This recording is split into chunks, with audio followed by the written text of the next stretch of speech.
वो बकरी जिसे लोग सिर्फ जानवर समझते थे, उसी ने उस रात वो सब देखा जो इंसान देखकर भी अनजान बन गए। एक बकरी, एक माँ, एक मासूम बच्ची और जलन से भरा हुआ दिल। ये घटना सिर्फ एक कहानी नहीं बल्कि धैर्य, न्याय और सच्चाई की ऐसी मिसाल है जो इंसान को अंदर तक झकझोर देती है। दूर एक छोटे से गांव में मिट्टी और कच्ची ईंटों से बना एक पुराना सा घर था, जहां अब्दुल्लाह अपनी 2 पत्नियों के साथ रहता था। अब्दुल्लाह एक सीधा सादा और मेहनती इंसान था जो दिन भर खेतों में काम करता और रात को ईश्वर के सामने सिर झुकाकर दुआ करता। उसकी पहली पत्नी शानिया वर्षों से उसके साथ थी। वो घर को संभालती थी, हर जिम्मेदारी निभाती थी, लेकिन किस्मत ने उसे मां बनने का सुख नहीं दिया था। वो हर किसी के सामने मुस्कुराने की कोशिश करती, लेकिन उसका दिल अंदर ही अंदर टूटता जा रहा था। अब्दुल्लाह की मां जो पोते की चाह में उम्र गुजार चुकी थी, रिश्तेदारों के ताने और समाज की बातें सुन सुनकर आखिरकार एक दिन उसने बेटे की दूसरी शादी कराने का फैसला कर लिया। ये शादी किसी अमीर परिवार में नहीं हुई, न कोई तामझाम था और न ही कोई भारी भरकम दहेज। ये विवाह एक अनाथ, मासूम और बेहद सरल लड़की से हुआ जिसका नाम अलीना था। अलीना के माँ बाप बचपन में ही दुनिया से चले गए थे और इस दुनिया में उसका सहारा सिर्फ एक छोटी सी बकरी थी जो उसके साथ हर दुख सुख में रही थी।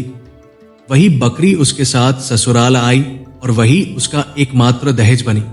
अलीना सिर्फ 18 साल की थी और उसके चेहरे पर सादगी और मासूमियत साफ झलकती थी। जब उसने इस घर में कदम रखा तो उसके दिल में डर भी था और उम्मीद भी कि शायद उसे अपनाया जाएगा, लेकिन शानिया ने उसे कभी अपने दिल से स्वीकार नहीं किया। दिन गुजरते गए और अलीना को हर बात पर ताने सुनने पड़े, कभी काम को लेकर, कभी उसकी चुप्पी को लेकर और कभी उसके अस्तित्व को लेकर। उसे छोटे छोटे कामों में अपमानित किया जाता और कठोर शब्दों से उसका दिल दुखाया जाता, मगर अलीना ने कभी जवाब नहीं दिया। वो हर दर्द को चुपचाप सहती रही। जब भी उसका दिल भर आता तो वो अपनी बकरी को गले लगाकर अपने आंसू छुपा लेती। समय बीतता गया और कुछ महीनों बाद ईश्वर ने अलीना को मां बनने की खुशखबरी दी।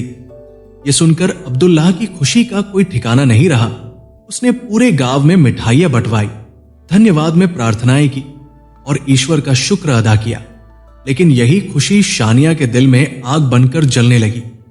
उसके मन में ईर्ष्या और नफरत भरती चली गई। वो अलीना को पहले से भी ज्यादा सताने लगी, लेकिन अलीना फिर भी धैर्य की मूर्ति बनी रही। 9 महीने पूरे हुए और एक सुबह अलीना ने एक प्यारी सी बेटी को जन्म दिया जिसका नाम अनाया रखा गया। उस नन्ही बच्ची के आने से घर में खुशियों की रोशनी फैल गई। अब्दुल्लाह का सारा ध्यान और प्यार अब उसी बच्ची पर केंद्रित हो गया। ये सब देखकर शानिया का दिल अंदर ही अंदर जलता रहा। उसे अलीना की खुशी और अनाया की मुस्कान से नफरत होने लगी। वो रातों को करवटें बदलती और उसके मन में गलत विचार जन्म लेने लगे। और फिर एक रात जब अब्दुल्लाह किसी जरूरी काम से गांव से बाहर गया, उसी अंधेरी रात में शानिया ने एक ऐसा फैसला कर लिया जिसने आने वाले समय में सब कुछ बदल कर रख दिया। अब्दुल्लाह के घर से जाते ही शानिया के मन में छुपा हुआ जहर बाहर आने लगा। अंधेरी रात में वह चुपके से उठी और उसके कदम सीधे उस कमरे की ओर बढ़े जहां अलीना अपनी नवजात बेटी अनाया के साथ गहरी नींद में थी।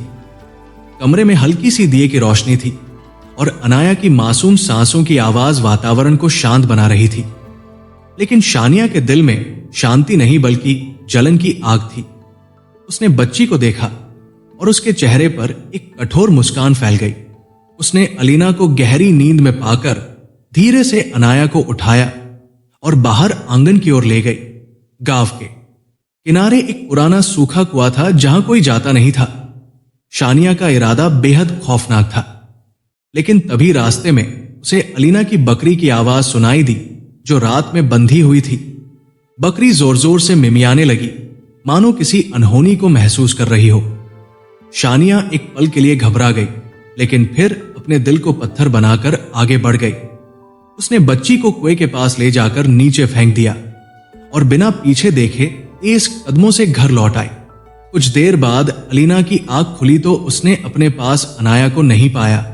उसकी सांसें तेज हो गई। वह घबराकर पूरे घर में बच्ची को ढूंढने लगी। उसकी चीखें सन्नाटे को चीरने लगी। बकरी और भी जोर से आवाज करने लगी। गांव के कुछ लोग इकट्ठा हो गए। किसी ने कुएं की ओर इशारा किया और जब लोग वहां पहुंचे तो देखा कि अनाया चमत्कारिक रूप से जिंदा थी। वो नीचे झाड़ियों में फंसी हुई थी और रो रही थी। बच्ची को बाहर निकाला गया। अलीना अपनी बेटी को सीने से लगाकर रो पड़ी और बार बार ईश्वर का शुक्र अदा करने लगी। लेकिन गांव वालों की नजरें अब शानिया पर टिक चुकी थी।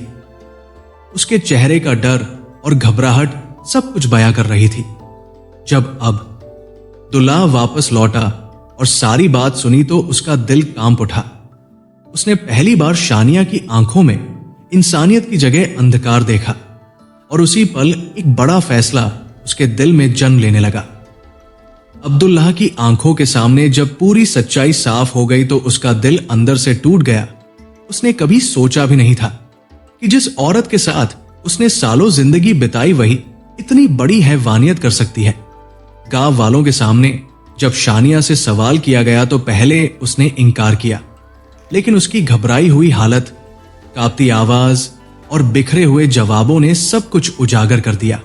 आखिरकार उसने अपना गुनाह कबूल कर लिया और रोते हुए कहा कि उसने ये सब जलन और नफरत में किया था। गांव के बुजुर्गों ने पंचायत बुलाई और इंसाफ का फैसला सुनाया गया कि शानिया को उस घर से अलग कर दिया जाए, क्योंकि जिसने एक मासूम जान को मारने की कोशिश की हो वो किसी रिश्ते की हकदार नहीं होती। शानिया को उसी रात घर छोड़ना पड़ा और गांव से बाहर अकेले चले जाना पड़ा। कुछ समय बाद उसकी हालत इतनी खराब हो गई कि लोग उसे पहचानना भी भूल गए। वो गुमनामी में खो गई। दूसरी ओर अलीना ने कभी बद्दुआ नहीं दी, बल्कि हर बार ईश्वर का शुक्र अदा किया। उसकी खामोशी और सब्र ने उसे वो मुकाम दिया जिसका उसने कभी सपना भी नहीं देखा था।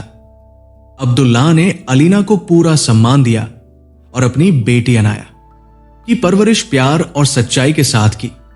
समय बीतता गया और अनाया एक नेकदिल और समझदार लड़की बन गई। गांव में उसकी मिसाल दी जाने लगी। अलीना की बकरी जो उस बुरे वक्त में भी सच की गवाह बनी थी, अब उसी आंगन में बंधी रहती थी, जैसे ये याद दिलाने के लिए कि ईश्वर कभी सब्र करने वालों को अकेला नहीं छोड़ता। ये कहानी हमें सिखाती है कि जुल्म चाहे कितना भी छुपा हो, एक दिन सच बनकर सामने आता है और जो सब्र करता है वही आखिरकार जीतता है।